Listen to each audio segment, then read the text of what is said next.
welcome to the Archbishop Mitty High School Virtual College Fair. Thank you for joining us. A few housekeeping announcements before we get started. You can use the Q&A button on your screen to type your questions to our presenters at any time. Your camera and microphone are off, so the panelists cannot see or hear you. This is just one of the many sessions happening, so be sure to sign up for additional sessions. This presentation is being recorded and will be available within about a week at the same website where you registered. And now, I'll hand over to our first presenter, Clara University. While they are getting ready to share their slide, I just want to remind you again that you can go ahead and ask any questions at any time through the Q&A. Thank you, and Clara University. Awesome, thank you so much. Hi everyone, good evening. My name's Maura Bonini and I am the territory rep for Mitty from Santa Clara University. I'm so excited to come and chat with y'all today. I am an alumna of Santa Clara, and while I'm personally not an alumna of Mitty, my two sisters are. So I'm super excited to chat with you all really about three things that I feel separate Santa Clara, make us unique, and then I'll touch on the application process as well. But the first thing I want to talk about is our educational experience and our Jesuit mission and philosophy, right? We are a Jesuit Catholic school. The way I really feel this manifests itself the most on campus is through our core curriculum and the global engagement opportunities. Now, in terms of religion on campus, the way I like to describe the kind of religious values of students at Santa Clara is there are so many opportunities for you to get involved with, religious groups or go to church or to join interfaith councils or meditation groups, but that's never going to force itself upon you by any means. So if you're interested in deepening and exploring your faith and your spirituality in college, whatever your faith background may be, there will be opportunity for you to do that at Santa Clara, but it's not going to force itself upon you by any means. So I just like to put that in folks' mind as we get started. But again, I really feel that the core curriculum is a really great way to show how the Jesuits manifest themselves. It's really about educating the whole person, right? Mind, body, and spirit. So outside of your major specific classes and your general ed classes, you're also going to be taking an interdisciplinary core curriculum that has many different courses you're required to take. One of my favorite classes that students are required to take at Santa Clara is called the Experiential Learning for Social Justice course. So you would actually go into the Bay Area community and work with a school, organization, sustainable garden, nonprofit. And I really think that goes into the second part of what really separates Jesuit schools is that dedication to service and becoming a citizen of your local and global community. So at Santa Clara, there are a wide variety of ways you can get abroad, whether that be through the traditional study abroad program, through immersion programs where you go into a community, really focus on a social injustice that community is facing. They're holding immersion trips virtually right now, which I think is so awesome, or opportunities for jobs and fellowships abroad. And I'll talk a little bit more about that on the next slide. But I also want to focus on our size when we're talking about Santa Clara. We're a medium-sized school.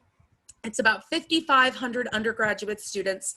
And I really think Hannah Montana would agree it's the best of both worlds. I know you're all laughing hysterically. I'm here all week. But it really does give us that nice balance of getting some of the benefits that you'd get at a larger school, right? I've already talked about some of the abroad opportunities. You're going to have a really vast alumni network, some really great connections to the Silicon Valley and internships, experiences that you'd get at a larger school, but you're going to have the average class size of 23, that 11-to-1 student to faculty ratio. So you're going to get the benefits of going to a smaller school and really having a very strong support system surrounding you as you're continuing on in your time in college. Now, we are in the Silicon Valley, in the Bay Area, and I know that most of you are from the Bay Area. You're from the Silicon Valley. You're aware of all the amazing stuff in the area.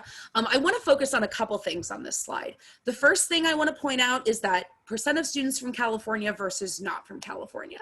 I mentioned I'm from the Bay Area. I really want to emphasize to Bay Area students that it really doesn't feel like a repeat of high school. The nice thing about Santa Clara is it's a really incredible campus with students coming from all over the world. So you're not going to feel like you have to go home every weekend or you have to go back to the football game the first Friday if you don't want to, right? You really are going to feel like you are in your own space and starting your college experience, which is really great.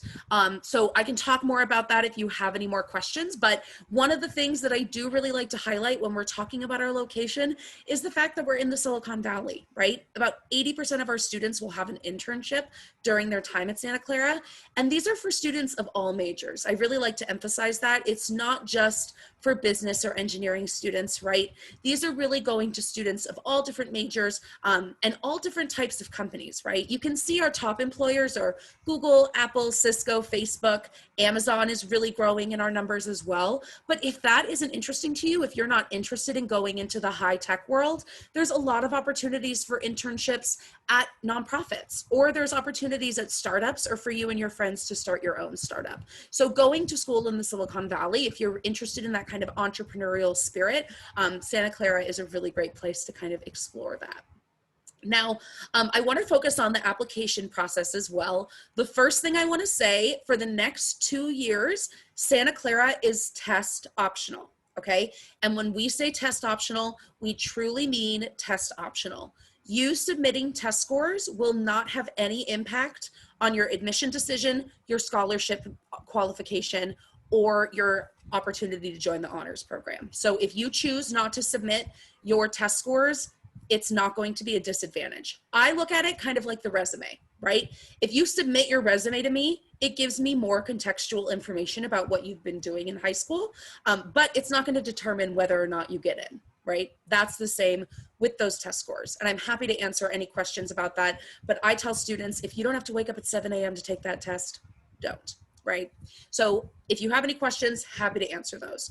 But also in terms of, academics, we are obviously going to be looking at your GPA, right? And we're really going to look at the rigor of the courses that you've taken and how you've challenged yourself throughout your time in high school. Now, first thing, we look at GPA on an unweighted 4.0 scale. So any extra weight that Mitty or St. Francis or wherever gives you, I will remove that weight and recalculate it onto that unweighted scale. Okay, so something to keep in mind, but I am going to look at the rigor of your school courses. I know I only have a few seconds left, so just know that we look a holistic review of the application. You're automatically considered for any financial aid when you apply. And if you have any questions, please feel free to use this link to find your admission counselor, and I'm happy to answer any specific questions in the chat. But thank you so much, Annabelle, and I'm looking forward to hearing everyone else's presentation. Wonderful. Well, thank you again. Our next presenter is Merrimack College. Hi, everyone. My name is Christine Carroll. I'm the Associate Director of Admission with Merrimack College. We are actually located on the complete other side of the country. We are in North Andover, Massachusetts, just about 25, 30 minutes actually north of Boston. So if you're looking for an East Coast kind of Boston area experience, that's definitely who we are. Really easy access to the airport, to everything that Boston has to offer, but in very much a bustling suburban environment. So this is our campus. We're very much that traditional, brick buildings, open green space, very New England college feel. We're mainly residential college, so 70% of our students do live at school. We guarantee housing all 4 years. We don't have any requirements around living at campus. It's just something that our students really want to do. It's very much a part of our culture for our students to be involved and there at weekends and at night, and it's always a really great energy. In terms of different quick facts about us, so we are about 4,000 undergraduate students, or more like a mid-sized school. We have been growing a lot over the past couple of years. We've almost doubled in size. over the past, 7, 8 years, which has been super exciting. And we continue to grow a little bit as well. And then we also have 1,200 graduate students. So we do offer undergraduate and graduate programs. But average class size is 22. So if you're really like the experience of having, again, that one-on-one connection with your professors, that's very much who we are. We have over 100 different academic programs, which I'll break down into the different schools in a bit, and then over 60 different student clubs and activities. So anywhere from academic-based clubs to, service-based experiences, to multicultural, to the arts, to, hobby-based interests. There's definitely a little bit for everyone. We are a Catholic Augustinian, so us and Villanova are the 2 Augustinian schools in the country. So that's very much a part of our mission and values, but it's certainly not a requirement to attend Merrimack. And we were actually founded under the GI Bill in 1947 for returning World War II veterans. So we're actually a yellow ribbon school as well. And then very exciting, last year we went D1 across the board for our athletics. So we had an incredible season last year. In our first year at D1, our men's soccer and men's basketball won their conferences. We had amazing turnout. We got to be on ESPN a couple times, which is super cool. So it was just an amazing experience, and our students can't wait for athletics to return. So this is a quick snapshot of what our incoming class looks like. So this is our current freshman class.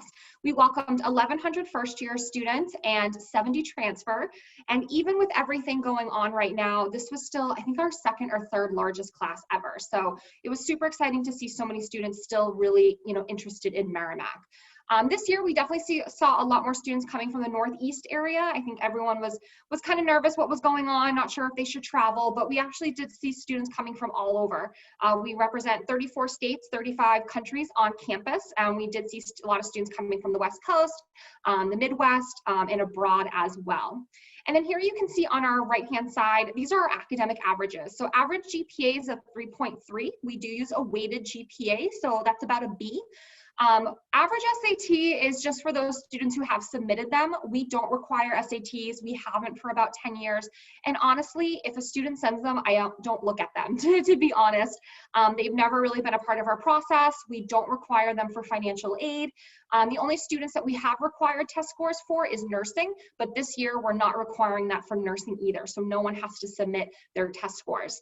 And then you can see at the bottom, we have an academic breakdown of a variety of areas of GPA. We have various academic cohorts to support students wherever you're at academically. So whether you want a more challenging experience in the honors program or our Dean's Forum, or maybe you fall a little below that average and you're looking for a little additional support that freshman year, we have a lot of different ways we can support our students. Fit is really important, and your potential to be successful on campus, who you are as a person, your involvement, your character, and that's really what we choose to focus most on. That's why we've moved away from testing and all of that. So in terms of our programs, we have our Girard School of Business. You can see all the different areas. This year, we added entrepreneurship and hospitality management. We also have our School of Education and Social Policy, which includes our criminology, criminal justice program, and then everything within education. We have our School of Health Sciences. This is our fastest growing school. It includes our direct entry nursing program, as well as our athletic training 3+2 direct entry master's program. Then we have our School of Science and Engineering, so all the rest of our hard sciences, and then our engineering programs, data science, computer science as well. And this year we just added neuroscience. And then we have our School of Liberal Arts. And so this offers all the different liberal arts areas in communication, English, history, philosophy, things like that.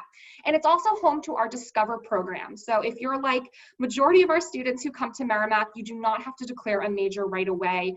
With the exception of nursing, it doesn't have any impact on your admission or your application. We have a program called Discover for our undeclared students. So if you're like, I'm not sure what I want to do, I need a little guidance, you'll actually get an academic advisor who will guide you through choosing courses, asking you how you're liking things, what do you think you want to do for a major. You don't have to clear until your sophomore year of college anyway, and we make sure you're still staying on track for graduation, so you're not losing time while you're figuring things out. And in fact, all of our students get a variety of advisors. So everyone gets an academic advisor helping you choose classes, guide you through your major. Everyone gets a career advisor. So starting even as a freshman, we start having that conversation around career advising. How can we help you interview, network, build your resume, and then getting you obviously jobs and internships. And then you'll get an academic success coach who helps kind of keep an eye on you and be that kind of go-to mentor for you. And then finally, here's our application process. It's pretty straightforward. There's no fee to apply to Merrimack. We're on the Common App, so it's a pretty quick and easy process.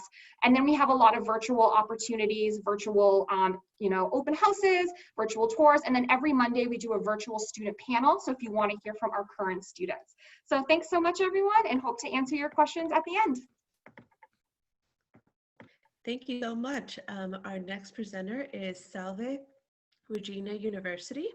I just also want to remind everyone that, if you have questions to any of our presenters, please drop them in the Q&A. Also, if there's specific questions to a specific institution, please also include their name within your question. Thank you. Salve, Regina University. Hi, everyone. My name is Nick Albanese with Salve Regina University. At Salve, we say that you will learn, lead, and make a difference. So I'd like to talk a little bit about making a difference in our mission. We are founded by the Catholic Sisters of Mercy, and it's the sisters that gave us our mission statement. And I always like to point this out because I think mission statements really tell you a lot about a university in just a few words. And in particular, I really love the first line and the last line of our mission statement. I think the first speaks to our inclusivity. It reads, as a community that welcomes people of all beliefs. And our last line says that we work for a world that is harmonious, just, and merciful. 5 critical concerns that really speak to creating a world that's more just, harmonious, and merciful are our students thinking about earth, immigration, nonviolence, racism, and women. And we're always asking our students to think about those topics and to see how they can make an impact in the world around them.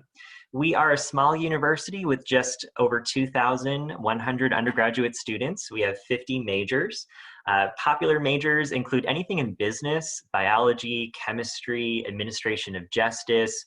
We have a very well-known nursing program. It's direct entry, and we guarantee the clinicals. So you will finish in 4 years. And those clinicals are done with just a cohort of 8 students going from site to site. We have some unique programs. We have a Bachelor of Arts in Dance, and we have a super cool program called Cultural and Historic Preservation. With that program, you learn how to catalog, protect, restore historic objects, buildings, neighborhoods, really understanding the built environment and how you can preserve it. It makes sense that we have a major like that because Salve is located in one of the best kept historic districts in the United States, the Mansion District of Newport, Rhode Island. So we're about an hour and a half from Boston. There's direct flights between San Jose and Boston and San Francisco and Boston. And then we're about 20 minutes from a local airport, TF Green Airport in Rhode Island, and 40 minutes from the capital, Providence. So while we are in the small state in the country and the second most densely populated state, we are kind of off on our own on a little island, and there's bridges from the mainland. So it's a beautiful quintessential New England town, dates back to the 1600s, and students feel very connected to the community and feel very comfortable getting off campus and doing things in the town. For example, we give back tens of thousands of hours a year in community service with over 60 organizations on the island. Students are very involved at Salve. We're Division III with athletics, well known for sailing. We are national champions in rugby 3 times in the past 10 years. We have over 70 student-led clubs and organizations. So that's our multicultural student organization there at the top right. Another very popular one this year is our female empowerment organization. We bring in speakers from all over the world. We always have events going on. We have lots of events on the weekends, for example, and 85% of our students are not from Rhode Island, and we have students from 40 states and 20 countries. So I think that helps us to not be a quote-unquote suitcase school. Students are very active and involved on campus, but they also get off campus and do lots of things in the city of Newport. Most students have between a B+ and an A- average, and we are test optional. We've been test optional for nearly a decade. So we do a very holistic review, and you don't lose out on anything by not submitting those test scores. We really understand how to review students in the context of their high school. We look at the weighted GPA, and we do give an extra weight to honors and APs. There are 3 deadlines, and really the biggest difference is what amount of senior grades do you want to show Salve? Do you want to be evaluated just on freshman through junior year? You can apply in November. Otherwise, you can choose a later date. We do have early decision, but there's no pressure to use that deadline. So we encourage students to apply with a deadline that makes sense to them. We have generous merit-based scholarships. They range from $12,000 to $25,000. You're automatically evaluated for them. They're renewable every year. We also have aid based on need when you fill out the FAFSA. And we have a number of workshops coming up. So if you'd like to explore Salve more, I encourage you to check out some of our virtual information sessions. We have 2 open houses. We also have some workshops that will help you with the college process. You can find all of this at salve.edu/visit. And finally, I just want to mention that I'm an alumnus of Salve Regina. I loved my experience. I loved the opportunity to kind of come into my own and grow up in an environment that always felt like a comfortable home base, but that pushes your comfort zone. I am based on the West Coast, so I'm in your time zone, and I would love to speak to you more. My contact information is on the slide, and I'll be reaching out later on. But thank you very much for listening to me tonight, and enjoy the rest of the presentations. Wonderful. Thank you so much. Our next presenter is from Indiana University. All right. Hello, everyone. My name is Dexter Turner. I am the regional representative with Indiana University. And here at IU, we really want students to know that you're going to be in a place that is full of passion and a place where you get that opportunity to figure out what it is you'd like to do, but be with a family. So we are comprised of 33,000 undergraduate students with representation from all 50 states and 140 different countries. Now, one thing we want students to understand is that you hear this misconception of, okay, well, I'm just going to be a number if I am at a large state school like that. And that is the furthest thing from the truth with us. We really believe in that individualization, and we want students to know that you are going to be your own person. You're going to have your own experience, but you're also going to know your professors very well. So our average class size is 30, and we have a student to faculty ratio of 16:1, with fewer than 6% of all of our classes actually being in that lecture or auditorium style classroom. So please know that you are going to get to know your professors, and you will get that individualization. We also have 12 different schools that we house on our campus, and this is great because it allows students to have the opportunity to figure out what it is you would like to study. If you already know what you'd like to study, that's fantastic because you can apply direct admission into one of the 12 schools. And we also have over 200 different majors that you can choose from. So there's a lot of variety. You can mix and match, whether you go for a major and a minor, you can have a double major, double minor. You even have students who triple major. So it truly is up to you, but we want you to know that this is about your experience. We also have 4 different residential neighborhoods on our campus with 13 different residence halls. As a freshman, you are required to live on campus, but this is something that we think is very important because it does give you the opportunity to actually build a smaller and more tight-knit community within the community that is IU Bloomington. We also have living learning communities, and our Hutton Honors College is probably the most popular. About 10% of all of our students are a member of the Hutton Honors College, and you are given direct consideration if you apply in the early action phase for us. While you're on campus, there's so much to do, but we really believe in balance for all of our students. So there are over 750 different clubs and organizations, whether you're joining academic clubs, Greek life, student government. We have different intramural sports and club sports. We have cultural clubs and arts clubs, but our goal really is to make sure that you find that balance outside the classroom. So there really is something for anybody and everybody, but we believe this is what really makes that college experience that much better. So know that you have everything that you want and need at IU. We are also full of traditions from dance marathons, which we host the largest one in the country, and we donate all of our money back to our Children's Hospital in Bloomington. We have Culture Fest, which is really important for us this year since we can't actually send our students abroad. We're bringing that to you. So you get a chance to try authentic food with so much variety. You get to learn about different backgrounds, different cultures, different beliefs, but we believe that's what makes the world go round. So we need to bring that to you and help you experience that. We're also part of the Big Ten Conference, which to be in one of the Power 5 conferences is really exciting. That gives you a chance to actually get a sports tradition and history that is like any other. You get that opportunity to really have fun cheer on your classmates or some of your friends, but really it allows you to go out and just enjoy yourself, but cheer on that cream and crimson. We're also very big supporters of diversity, and we want students to know that there is every avenue of support that you can possibly think of and look for. And this is something that we think helps us to continue to grow and develop. So please be aware that we have everything for all of our students, but we are a very inclusive environment. It's also great because IU really does have a fantastic campus. We're often ranked in the top 15 in the nation for the campuses, for most beautiful campus. So really is exciting. And even though we are in a residential area, it's nice because that means that everything revolves around the campus itself. So IU and Bloomington as a whole really are a great combination. And it gives you a place that is really just comforting. It's a little bit different from what we're used to out here in California. So it gives you a place that is a little bit more relaxed and laid back.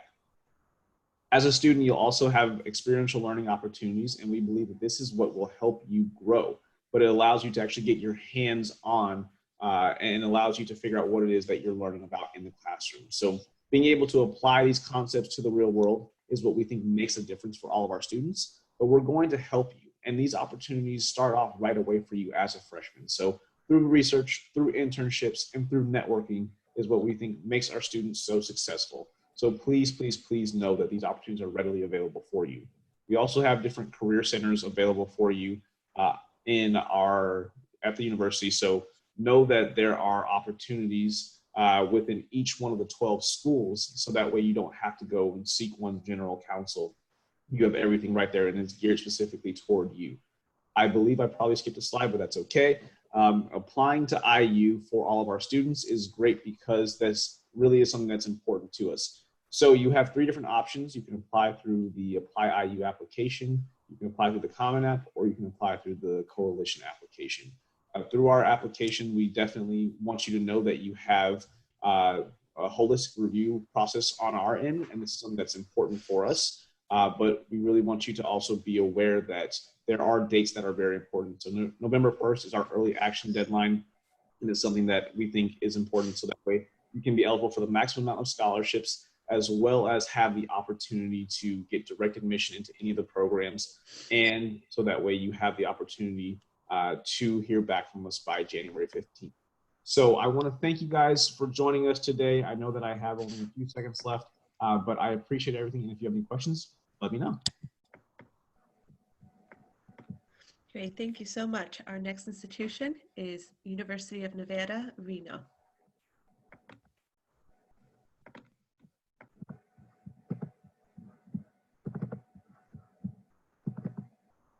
Good evening, everyone. My name is Linda Dannemiller, and I am the Bay Area representative for University of Nevada, Reno. Thank you for being here this evening. I appreciate your time, and I started my slides backwards, so we'll just go back. A little bit about us. So we sit in Reno, Nevada. From the Bay Area, it takes you about 4 hours to drive up there. We're about 2 hours from Sacramento. Roughly about 45 minutes from Lake Tahoe. We do have flights into Reno from San Jose that are very reasonable. And this is an aerial view of our campus. We have a lot of new construction in the last 10 years on our campus. We are growing, but we're also keeping up with that growth in terms of facilities and faculty. So here pictured, you have our new library, our new student recreation center, and our new student center, all new in the last 7 years on our campus. A little bit about us in terms of population. We have about 18,000 students on our campus. And I think it's a nice size for students looking for an undergraduate experience with a larger school, but keeping it small in the sense of class sizes. We have 145 academic programs on our campus, none of which are impacted. So you wouldn't have to worry about getting your classes, graduating on time. We open space for classes. We actually give you a course schedule once you're admitted to Nevada to make sure you have those classes set up. And then we are a Division I athletic school. So you will see if you step on our campus that we have great sporting facilities. Our students have a lot of school spirit. They attend our athletic events. We're part of the Mountain West Conference. We also have a lot of club sports, intramural sports on our campus that students love to be involved in. Very diverse in terms of what our students are doing with student organizations, 250 of them.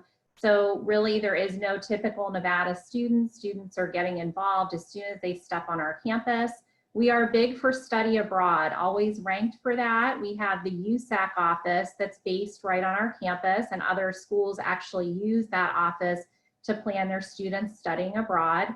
So we have it right here at Nevada, and we host students in 28 countries. So there are scholarships available there, and students love to study abroad. It's a big component for us. Back to majors. So we have 145 academic majors. Majors that students typically find us for would be engineering. We are highly ranked for engineering, mechanical, civil, computer science sits there. Tesla recently came into Reno, so we have opportunities with them. Fun fact, we have the largest earthquake lab on our campus in the country. So really strong engineering, always ranked nationally. Business is one that's been growing for us. Reno has brought in a lot of companies in the last 5 years, such as Panasonic, Amazon, Tesla, which I just mentioned. And then we also have a lot of startup companies in Reno, some of which have been started from our students, but it is shifting there in terms of companies coming in and relocating to the Reno area in the last 5 years. We do have a medical school on our campus. We are a heavy science-based school. If you're thinking about nursing, biology, any of those majors, very, very strong. We are a tier 1 research institution, so students can use our facilities and get research opportunities very early on in their freshman year. And then we also have liberal arts, all those majors. We are really ranked well for journalism, great program there. And then education, should you decide to teach, you would get a dual degree between California and Nevada. If you came back to California, you wouldn't have to take the exam here. You'd be ready to teach. In terms of our campus, we are residential, and students typically live on campus 2 years. So we require most of our students to stay on campus 1 year. Most stay 2. You can live on campus all 4 years. We have 9 residence halls, 2 of which are brand new on our campus this year. Very high diversity in our student population. Students are coming to us from all over the United States, mainly the West Coast, but we do get students from all over with different backgrounds. Reno itself, as I said, is changing a lot, shifting. We have a lot of companies coming in there. We have an area called Midtown that's been recently developed. A lot of for our students to go to Midtown. It's for the city, but our students really love that area. You would never find a chain restaurant there, a lot of eclectic coffee shops, yoga studios. So our students love Midtown. And then of course, we always talk about how we're about 40 minutes from Lake Tahoe. Students love our campus for the outdoor aspect, mountain biking, hiking, snowboarding. You've got it right there in your backyard. With that being said, we do get 4 seasons on our campus. Yes, it does snow, but it doesn't stick around. It's usually, it'll snow and then it's typically 60 degrees the next day. In terms of admission, so what we're looking for a student, our average GPA is about a 3.4, and we ask students to have a 3.0 for admission to the university, and we have our own application. I'm going to quickly go over. We are a WUI school, so we ask students to have a 3.25 GPA to complete for the WUI entrance. So every student is reviewed for WUI upon their application. It is a $12,000 scholarship. If you are not eligible for WUI, but you meet the admission requirements, we also have the Nevada Advantage Award, which takes $8,000 off your tuition. So either you could get the WUI award or the Nevada Advantage. And my contact information is right there on the screen. We'd love to have you on campus, and thank you for having me this evening. Thank you. Our next institution is the University of Minnesota, Twin Cities. Okay, good evening, everybody. My name is Rachel Tanner. I'm the National Recruitment Coordinator for the University of Minnesota Twin Cities. I use she, her pronouns, and I'm based here in California. So I'm excited to be here with y'all and share a little bit more about our campus. I'm with the Twin Cities location of Minnesota. So similar to the UCs, there are multiple locations throughout the state. We're right in Minneapolis, Minnesota. We're not in the downtown though. We're about a mile set outside. So you're not looking up at the skyscrapers as you go to class. You're always looking at them. So this is a main photo of our campus. If you catch this train 10 minutes one way, you can see those skyscrapers. That's downtown Minneapolis. 20 minutes the other way is the downtown of St. Paul, which is Minnesota's capital. So it's a really unique environment in that you still get that classic Big Ten college feel because we are actually an institution before the state of Minnesota was officially a state. So it's really been built around us, but it really cracks open the two Twin Cities for our students to enjoy that community too. High level statistics, we have 31,000 undergraduate students, 900 student groups. We're tier 1 research, and we've got 150 majors. We're also a land grant institution, which means that Minnesota gave us land to build our institution on. However, we recognize that that land was not theirs to give. We're built on the traditional homelands of the Dakota people. So while we are virtual, I'd like to recognize that we are working to continue to strengthen our tribal nations by providing support services for our students, staff, faculty, and community members. So we work to bring our students breadth and depth, meaning we want to offer our students a variety of majors while still making sure we're diving deep enough into those. So 150 majors and 135 minors. And we do have many graduate professional programs, so law school, veterinary school, medical school, PT, OT, all right on campus. So we can give you that pre-professional advising right away your freshman year. Again, we are land grant in tier 1. So 90% of the research happening in the state of Minnesota does come right through our campus.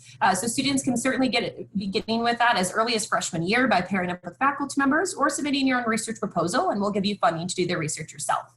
Despite the large size of our institution, 80% of all classes are 50 students or less. 65% of all classes are 30 students or less. So your major classes are still going to feel like what you're probably used to in high school. Big classes are left big intentionally, so you always have access to them. You can get through them and then get into your major. We're always going to pair that with a discussion or lab, though, so you have a chance to ask questions in a smaller setting. When we admit into the University of Minnesota, we admit directly into one of our 8 freshman admitting colleges. We do this for a couple of reasons. The first is we want to make sure you come into a smaller community of scholars that are interested in some of the same academics you are. So you get to know your faculty members and your other students a lot more quickly. We also do it so that you know you have access to the major that you want. So if you're somebody that knows you want engineering or business or nursing, that way you can start taking major classes right away. Make sure that is the good fit for you. And if it's not, that's okay. You can switch around. My sister changed her major 4 times. She still got out of Minnesota on time. But it allows you some flexibility, some career exploration while still diving into those major courses right off the bat. So when you apply, you do have to choose one of these colleges. I encourage you to check out online. There's 150 majors, so many options, but the popular majors I see coming from the Bay Area are going to be neuroscience and genetics, our product design and architecture program. We do have a sport management program as well as animal science. So for those students interested in pre-vet, they can certainly do that. We've got strong language programs and fine arts programs. Our Carlson School of Management is ranked number 18 in the country, or excuse me, in the world. So it's a phenomenal business opportunity too, especially management information systems. Our School of Nursing is a direct entry 4-year Bachelor of Science in Nursing. It's a cohort of about 100 students, and once you're in, you do not need to reapply. We are very big in the health sciences. We do have a hospital right on campus as well as several within the Twin Cities area, so you can get a lot of experience there. And then finally, of course, our engineering program. Historically, these do rank in the top in the country. We have aerospace, biomedical, mechanical, computer engineering, computer science, and our newest is data science. So of course, like a good big school, we have a lot of opportunities for students to get involved outside the classroom. 900 student groups, 200 of those are student cultural groups. And then within there are 12 student cultural centers. So ways for students to get involved: identity-based, interest-based, major-based, professional organizations, volunteer organizations. We have a sweatpants wearing club. So really a little bit for everyone, which I like to think is really allows you to pick and choose how you want to experience our campus. We have a massive study abroad program too. So some of our programs, like in our business school, are actually required to study abroad, but we can certainly make it work for any students without putting you behind your 4-year plan. Now, the neighborhood that's around us is really what's going to make us stand out against our peers, because we can maintain that urban environment, but the neighborhoods are still very student driven. So affordable housing options for students. It's where your favorite coffee shop is going to be, the late night pizza place. It's where homecoming parade goes through, or where you can get all your Gopher gear. So it's going to give you that Big Ten school spirit with Division I sports and a lot going on, but you are still in a major metropolitan area. Again, we're only a few minutes away from Minnesota's 2 largest cities, which gives our students a huge professional advantage. There are 16 Fortune 500 companies now headquartered in Minneapolis-St. Paul. So places like Target, 3M, Cargill, Medtronic, Boston Scientific are constantly recruiting at our programs. And with our location and that train that's really cracked it open, students are able to balance those internships throughout the school year. So you don't need to wait till in the summer to have a big internship opportunity. You can balance that on a Tuesday and Thursday. So go to class Monday, Wednesday, Friday. That's what I did. And it really allows our students to get a couple of opportunities, not only then allow them to be competitive applicants for Midwest jobs, but then those across the country. So if you do want to come back out here, those are big names. It also is a lot of fun to be in a city. There's a lot going on. There's 6 professional sports teams within 10 minutes of campus. There's the second most theater seats per capita. And of course, we do get all 4 seasons, but we're not going to shut down. In the past 40 years, we've only had 2 snow days. So you can try ice fishing, go to pond hockey tournaments, and stay warm while you're going to campus. In fact, about 90% of our campus is connected by underground tunnels. So if it is really cold, you can actually get your breakfast or go to class without even getting out of your PJs some days. It also makes it fairly easy. There's many direct flights out of every major airport to straight to Minneapolis-St. Paul. Tuition and fees are listed here for you for a full year on campus for out-of-state students. We do have academic merit-based scholarships that will automatically consider you for right with your application. Now, to apply, it's fairly straightforward. No letters of recommendation, no essays. You can use the Common App or our Golden Gopher application. Just self-report your grades and test scores, submit the $55 application fee, and you're automatically considered for admission, honors, and scholarships.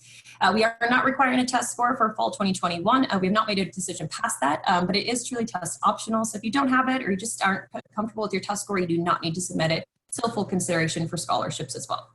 So I'll leave this information. I know that was a lot, but if you have questions, feel free to reach out to me. Thanks so much, Shell. Thank you so much. And now just a reminder to the attendees, any questions to any of the representatives, please feel free to add those to the Q&A, and they are here to answer any and all questions for you. Well, I know we still have a couple minutes left. Just kind of a question to all of the panelists today. 45-second answer. What would you say would be your favorite tradition about your institution? So if we want to go ahead and go in the order in which we presented, that'd be great. Yeah, definitely. Oh, there's so many fun traditions on so many campuses across the country. But one of my favorites that Santa Clara does the week before finals is just like self-care central. On Wednesday, we have something called Dog Days, which is my favorite day. And they just bring a bunch of puppies to campus. Thursday, there's midnight breakfast. That's pretty self-explanatory. Free breakfast at midnight in the dining hall. And they also have I don't know what it's called. I call it a self-care palooza, but I remember they have massages available and Build-A-Bear just to kind of help students feel comfortable and ready to get going for finals and take a break from studying for a bit. So I'd say that's one of my favorite traditions that we have. Great. Merrimack, 45 seconds. What would you say is yours? Yeah, I think my favorite one is something we call Mac Gives Back. So kind of tying to our history with our founding under the GI Bill, we do this big kind of community service thing every year. It's always around the Veterans Day holiday. And it's literally well over 1,000, almost 2,000 people, students, staff, faculty, and they just kind of emerge into the whole area and doing kind of different small projects. And it might sound kind of silly, why would I want to do that on my free time? But it really is very much ingrained in our traditions, in our environment, in our culture. Even this year, we're doing in smaller versions, and it's completely signed, all the students signed up, and so they actually added a second day. So I think that's really a testament to what the students are excited to bring back, in this kind of post-COVID world. And it's just a really cool, fun moment. And again, it's not a requirement. I think it's just something that once the pressure is off, I think people really find their way to that. And it's just a great way, especially if you're a freshman, to meet a lot of different people in kind of a more relaxed setting. Right. No, that's great. Salve, Regina?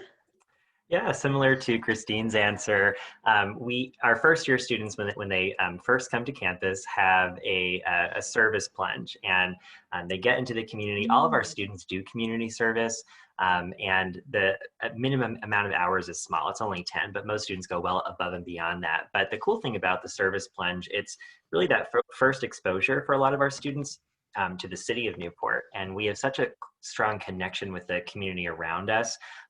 Salve is the biggest driver of the economy on the island where we're located during the winter time, and we give back tens of thousands of hours every year to over 60 organizations on the island. And so I think it's a nice way for our students to kind of get out of the bubble of other college-age students and really get into the community, understand where they live, and start to make that impact from day one. Yeah, no, that's great here. Indiana University. Yeah, so similar to all of my colleagues, there are so many different traditions that we have around campus, but one of my favorite is probably going to be the Little 500. So for us, it's our version of the Tour de France, and so we have our own bicycle race that happens throughout Bloomington, and it's great because what happens is all of the money that's actually raised from that goes directly to scholarships for our students. So by being involved with that, you have the opportunity to help raise money for additional scholarships for future classes. But then members of the Bloomington area, Indiana, and the country as a whole will come in, and they're actually racing to raise more money to help make it more affordable for all of our students. Yeah, awesome. Well, we have 1 minute left, so I'm going to pass it over to University of Nevada, Reno, and then Minnesota Twins, and then we'll wrap the session. Okay, quickly, our tradition that I can think of that's pretty big is we have a cannon on our campus that if we win the football game against UNLV, they get to keep the cannon, but if we win the game, we get to keep the cannon, and we currently have the cannon on our campus. So they shoot it off during the football games, and it's our big rivalry. Wonderful. University Right, of and Minnesota. I'll say, oh, sorry. I'll say my favorite tradition is what we call Spring Jam. It's a week that we do 2 weeks before finals, where we have a series of concerts and a festival come to campus. So anywhere from Battle of the Bands for our students to compete in to getting artists like Lizzo. It's a new concert every day, and it just allows our students to enjoy the nice weather after a winter and relax a little bit before they start their finals. No, that all sounds phenomenal. So again, thank you to the panelists. Thank you for joining us. And when you close this window, there will be a link to a very quick 4-question survey. We'd appreciate any feedback you can provide. Also, this was just one of the many sessions being hosted, so be sure to sign up for additional sessions. And in about a week, you'll be able to find the sessions recordings as well as all other recordings where you actually registered. So thank you, and have a great rest of the day.